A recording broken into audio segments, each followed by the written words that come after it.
Hello and welcome to Solo Cose Nove. You asked me for a Gimp tutorial, so here we are. I'll step over the download and the installation, but I'll leave the link down here in the description. The first time we open Gimp, this is what you see. But let's start with the tutorial, so I'll choose this picture and I'll drag here in the application. Obviously, this is my beautiful face, but it's only to show you how Gimp works. The first thing I want to do is to reduce the image because it's too big. Let's jump to image menu and scale image. You can see this is a 4K image because I crop it from a video, but I want it to HD, so 1280 and 720. Let's scale. Okay, now the image is small, so you can use the zoom tool right here and select the area you want to zoom. But it's easier to make it keeping press the Ctrl key and scroll the mouse in and out to zoom the image. As you can see here on the left, you have all the tools. For example, rectangular select tool. If you keep the mouse button pressed, the program shows the various options you can use, ellipse select, rectangle select, other tools. In this case, I can use a free select and make a shape here, close the selection and hit the cancel to make a hole in my face. Right here on the right, instead you have the layers panel, because Gimp is a multi-layer image editor software. So we can press here to create a new layer. As you can see, here is the creation layer menu with all the modes you can choose. I just press OK and maybe use a pencil tool to draw something here on the layer. I didn't ruin the image because you can press here on the eye of the layer to show and hide the single layer. I can do this also for the bottom layer, which is the entire image, and I can easily delete the layer I just draw. Okay, but I want to do something smart, so delete this green area because it's not okay for a YouTube cover. There are a lot of ways to do this.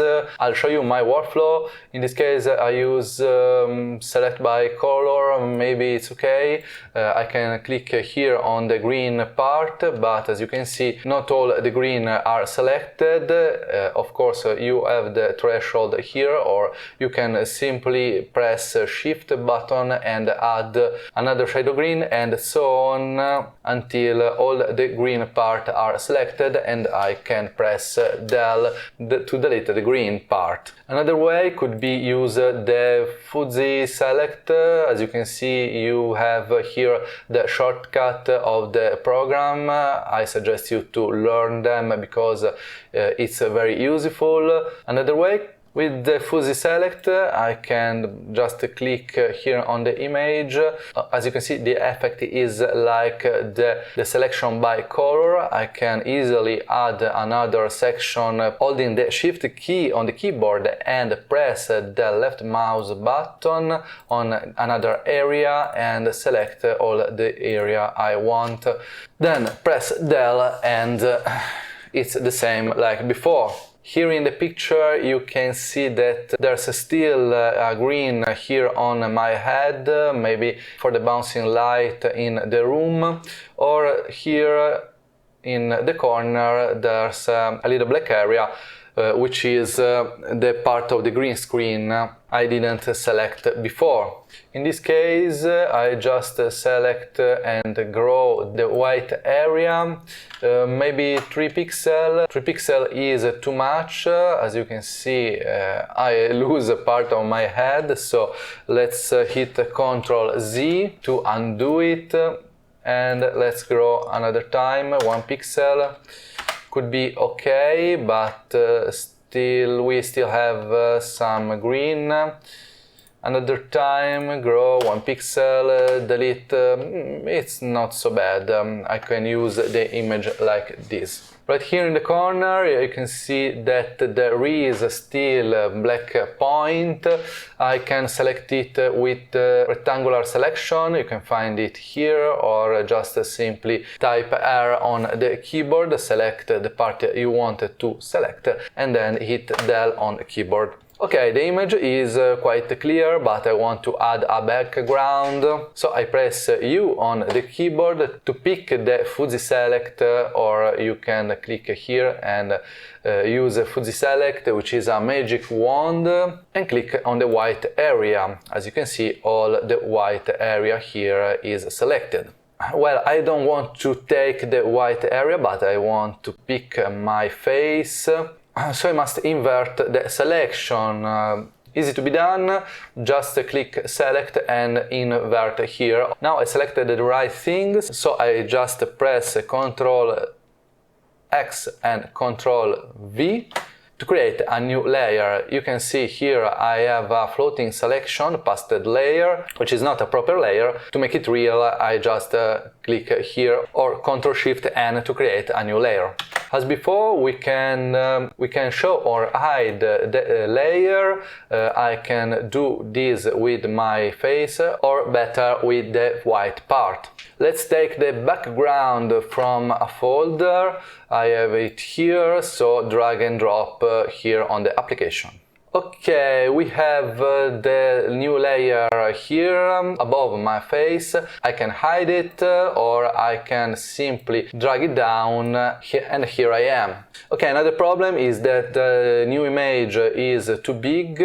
We can scale it with the tool right here. As you can see, we have all the transformation for the layer, scale, rotate, share, flip, etc.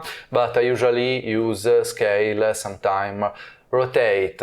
So it's easy for me to remember Shift S and Shift R. Clicking on the layer, you can choose width and height here, or just simply pick this square here, here, here, and scale your image. In the center you have a useful handle to move the image. It's difficult to move the image perfectly, so maybe you want to use this snap to grid, and as you can see, it's easier. But now you can't see the grid because it's hidden, and you can show grid here and press scale. Now I don't step into the grid configuration, but you can set as you like. So let's hide the grid again. The last thing I want to do is to add text. Just press T on the keyboard or select the text tool here. Just select the font you like, color, justify, etc. and select the area of the image where you want to type text. Okay, my title is cover. I select it all and change the color to white. Okay, it's perfect. Now I want a black shade under the title, so select the white area of this single layer. Let's use the select by color and select here the white part. Now I speed up a little because we just saw every tool I use to make this effect. So select grow, and grow by 10 is okay. Now I want to add a new layer and fill with black. I use the bucket here, click here, and the layer is covered in black. I can hide and show the layer, and I can hide and show the white part.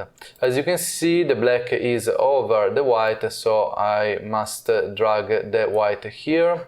Use the rectangular selection and click over the screen to lose the selection. Now I want to blur the black part, so use filter, blur, Gaussian blur, and here you can select how much you want to blur the black part. In my case, could be good like this, press OK, and here we have a beautiful cover for YouTube.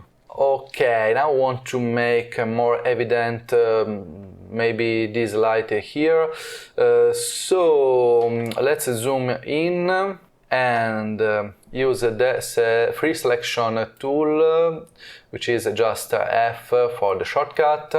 Select point by point the lamp here.